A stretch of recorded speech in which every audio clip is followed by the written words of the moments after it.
Hello बच्चों। ये question given है। आ, इसको इंटीग्रेट करना है और इसके फॉर्म में लाना है। ठीक है। चलिए, इस क्वेश्चन को बनाने से पहले कुछ डिस्कस कर लेते हैं जो काफी इंपॉर्टेंट है, राइट। मैं ऐसे लिखता हूँ, देखिए। Polynomial upon polynomial. इसको मैं बोल देता हूँ न्यूमरेटर पॉलिनोमियल और इसको बोल देता हूँ डिनोमिनेटर पॉलिनोमियल। ठीक है। मान लीजिए आपको ऐसे इंटीग्रेट करने आ जाए, इसको इंटीग्रेट करने आ जाए, तो दो केसेस बनते हैं। जो डिग्री है जो डिग्री है न्यूमरेटर पॉलिनोमियल का, अगर वो ग्रेटर है या फिर इक्वल है डिग्री ऑफ डिनोमिनेटर पॉलिनोमियल, तो हम लोग का तरीका क्या है करने का। हम लोग लॉन्ग डिवीजन मेथड फॉलो करते हैं। ठीक है। लॉन्ग डिवीजन मेथड इसको फॉलो करते हैं। और वही अगर उल्टा हो गया, जो डिग्री है न्यूमरेटर का, अगर वो लेसर देन है डिग्री ऑफ डिनोमिनेटर, तो हम लोग क्या करते हैं, पार्शियल फ्रैक्शन करते हैं।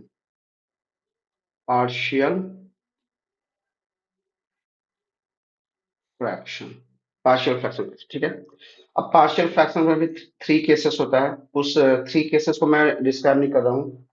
अगर वो चाहिए तो आप बता दीजिएगा मुझे, या फिर मेरे चैनल पर जाइए, आपको मिल जाएगा। ठीक है। मैं इस क्वेश्चन को डील करता हूँ।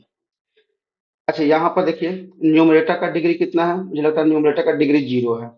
और डिनोमिनेटर जो डिनोमिनेटर पॉलिनोमियल है, उसका डिग्री कितना है, उसका डिग्री 3 है। तो देखिए, numerator degree lesser than denominator degree, तो क्या मैं पार्शियल फ्रैक्शन को फॉलो कर सकता हूँ? बिल्कुल कर सकते हैं। कैसे करेंगे वो अब देखते हैं। यहाँ देखिए, गिवन क्या है, 1/x+1, x-2, x-3। क्या मैं इसको ऐसे लिख सकता हूँ, a/x+1 plus b/x-2 plus c/x-3। ठीक है। अच्छा, इसके बाद बहुत सारे टीचर्स क्या करते हैं ना, वो एलसीएम लेते हैं, उसके बाद कोएफिशिएंट कंपेयर करते हैं। ठीक है। मैं वो नहीं कर रहा हूँ, मैं ऐसे कर रहा हूँ। मैं क्या कर रहा हूँ ना, एक्स का मैं थ्री डिफरेंट वैल्यू लूंगा।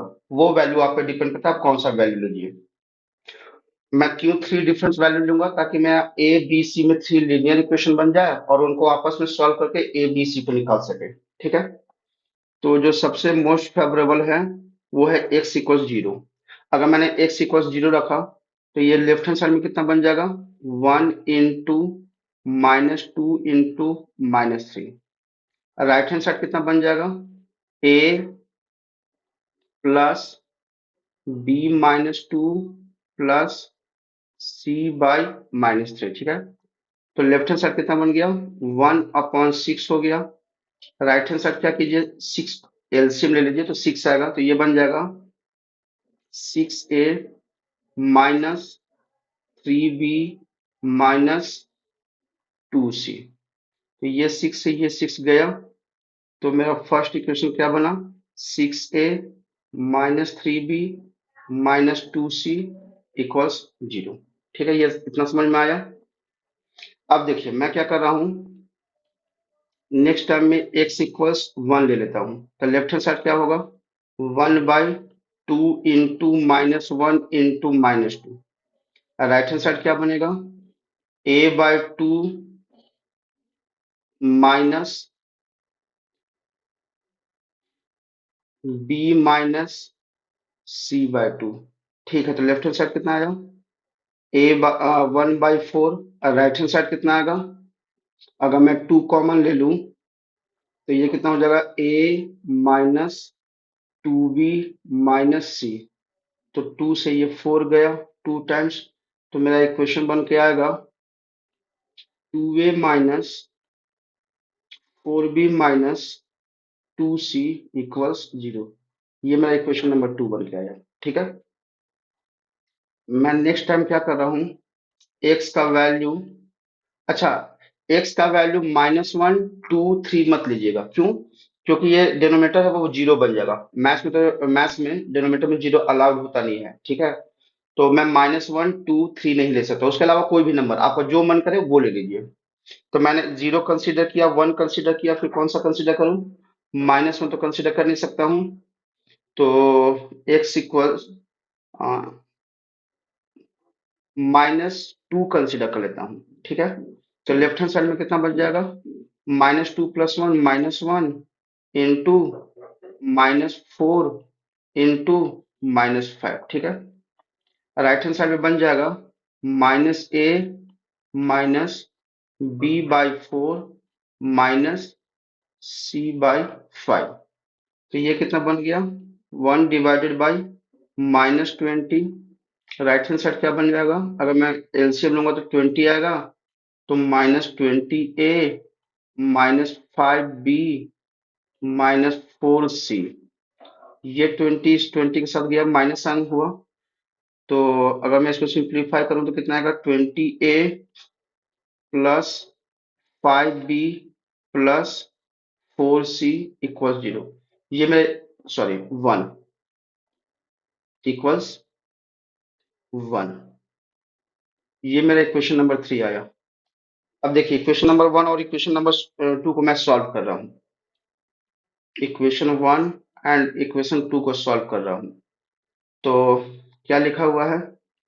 6a माइनस 3b माइनस, यहाँ पर 1 है।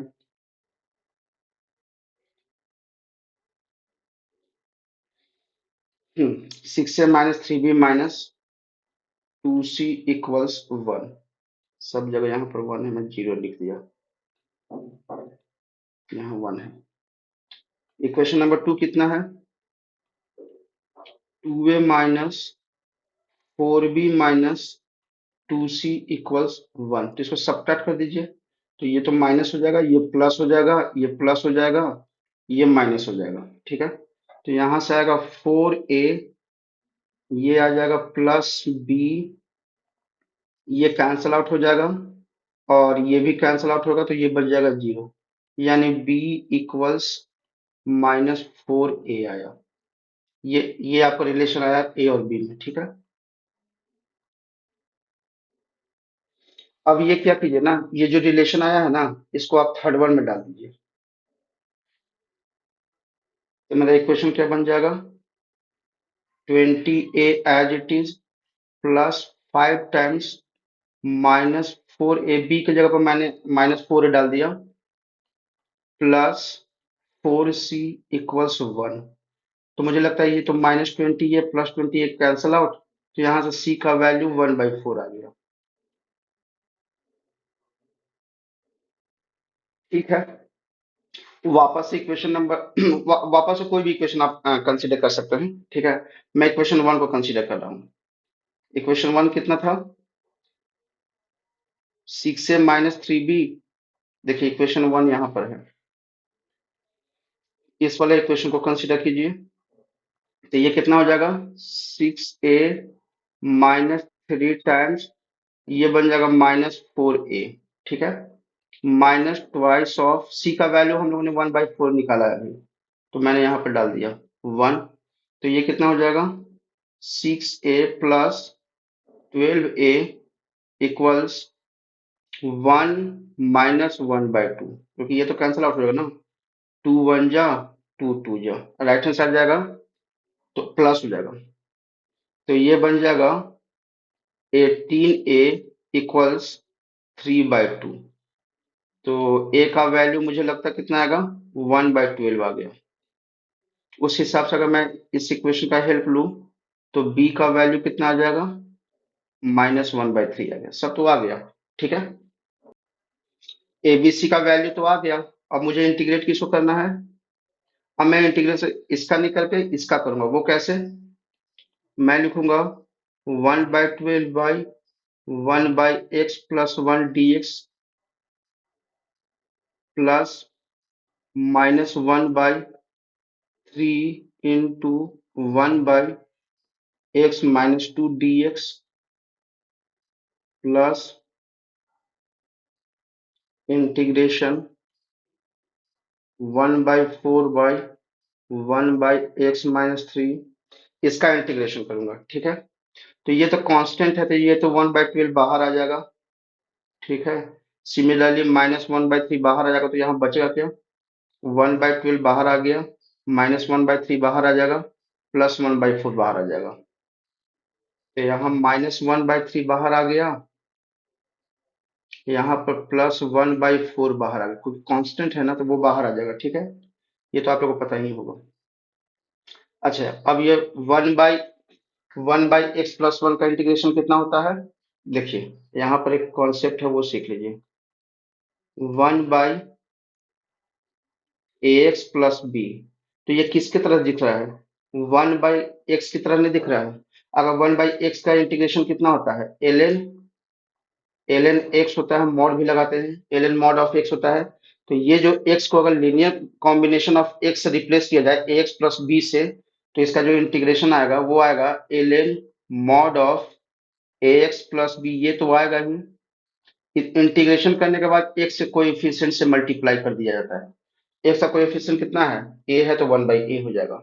यहाँ आपके इंटीग्रेशन में फर्क इसलिए नहीं पड़ेगा क्योंकि यहाँ सारे मिल जो x+1 x-2 x-3 ये जितने भी हैं, इसमें x का कोएफिशिएंट 1 है, तो आपके इंटीग्रेशन में फर्क नहीं पड़ेगा। आपका जो इंटीग्रेशन आएगा वो आएगा 1/12 ln mod of x+1 minus 1/3 ln mod of x-2 plus 1/4 ln mod of x+3, ये आपका इंटीग्रेशन आया। लेकिन इंटीग्रेशन में तो सिर्फ एक लॉग है, मेरे पास तो 3 लॉग्स है, यानी 3 लॉग्स को कंबाइन करना होगा। तो क्या मैं इसी इसी को ऐसा लिख दूं, ln, मैं क्या कर रहा हूं ना, इसमें ये जो मेरा आंसर है, इस वाले आंसर में 12 से मल्टीप्लाई और 12 से डिवाइड कर रहा हूं। ऐसा क्यों किया, ताकि जो यहाँ पर ln का कोएफिशिएंट है वो इंटीजर में आ जाए, ठीक है। तो अब क्या कीजिए, न्यूमरेटर वाला 12 को अंदर ले जाइए और डिनोमिनेटर वाला 12 को बाहर ही छोड़ दीजिए। तो 1/12 ये कितना हो जाएगा, ln mod of x+1 minus 4 ln mod of x-2 plus 3 ln mod of x+3। ये मेरा फाइनल आंसर है, तो मैं यहाँ पर प्लस ही ऐड कर रहा हूँ।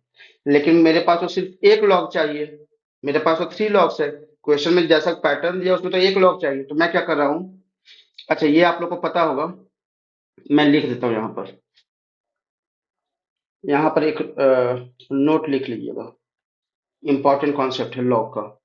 लॉग के पास अगर कुछ बेस b है, आर्गुमेंट a है, और अगर इसका पावर m होता है, तो ये जो m है ना वो जंप करके आगे आ जाता है। इसको ऐसे लिख सकते हैं हम लोग, m times log base b argument a। अच्छा ये दोनों साइड से ट्रू है, ऐसे भी ट्रू है और ऐसे भी ट्रू है। मतलब अगर ऐसे गिवन रहेगा तो ऐसे लिख सकते हैं, ऐसे गिवन रहेगा तो ऐसे लिख सकते हैं। हाँ, अगर मैं यहाँ देखिए, तो ये जो 4 है ना ये जंप करके ये x-2 का पावर बन जाएगा, ये जो 3 है वो जंप करके x+3 का पावर बन जाएगा। तो मेरे पास रहा क्या, 1/12 ln mod of x+1 minus ln mod of x-2 whole to the power 4 plus ln mod of x+3 whole to the power 3 plus c, ठीक है। अच्छा एक और प्रॉपर्टी है, अगर बहुत सारे लॉग, अगर आपके पास बहुत सारे लॉग है और अगर बीच में प्लस साइन है, तो जो आर्गु उसको एक लॉग में कन्वर्ट कर सकते हैं और आर्गुमेंट का मल्टीप्लीकेशन हो जाता है। और अगर बहुत सारे लॉग है तो और उसके बीच में अगर माइनस साइन है तो आर्गुमेंट का डिवीजन हो जाता है। मैं कहने का ट्राई क्या कर रहा हूँ वो देखिए, अगर आपके पास एक लॉग है जिसका बेस b है और आर्गुमेंट a है, दूसरा वाला लॉग जिसका बेस b ही होना चाहिए, आर्गुमेंट कुछ दूसरा है, c है, तो यहाँ पर क्या होगा, इसको मैं सिर्फ एक लॉग में कन्वर्ट कर सकता हूँ। उस केस में जो आर्गुमेंट है वो आपस में मल्टीप्लाई कर जाते हैं, ठीक है। सिमिलरली मैं ऐसे बोलने का ट्राई कर रहा हूँ, लॉग बेस बी है, आर्गुमेंट ए है, लेकिन इस बार माइनस साइन है। तो लॉग बेस तो वही बी ही होना चाहिए, इस बात को याद रखिए, और आर्गुमेंट मान लीजिए सी है। तो ये जो दो लॉग है उसको कंबाइंडली मैं ऐसे लिख सकता हूँ, लॉग बेस बी, जिसके पास प्लस साइन है वो न्यूमरेटर में, जिसके पास माइनस साइन है वो डिनोमिनेटर में चला जाता है, यानी ए बाई सी हो जाएगा, ठीक है। अगर इसी कॉन्सेप्ट का यूज करूं, अगर इस वाले कॉन्सेप्ट का यूज करूं, तो ये जो मैंने सिंप्लीफाई करके लाया ये क्या कितना बन जाएगा, 1/12 एज इट इज। अच्छा यहाँ पर थ्री लॉग्स है, तो मैं दो स्टेप नहीं लूंगा, एक ही बार में सब लिखने वाला हूँ। वो कैसे, वो देखिए, x mod of x plus one numerator में होगा, क्यों, क्योंकि इस लॉग का साइन प्लस है, इस वाले लॉग का साइन जो है वो प्लस साइन है, तो वो भी मल्टीप्लाई में अगर न्यूमरेटर में आ जाएगा, mod of x plus three whole cube. यहाँ इस लॉग का साइन, बाहर में साइन कितना है, माइनस है, तो ये डिवीजन में आ जाएगा, divide by mod of x minus two whole to the power four.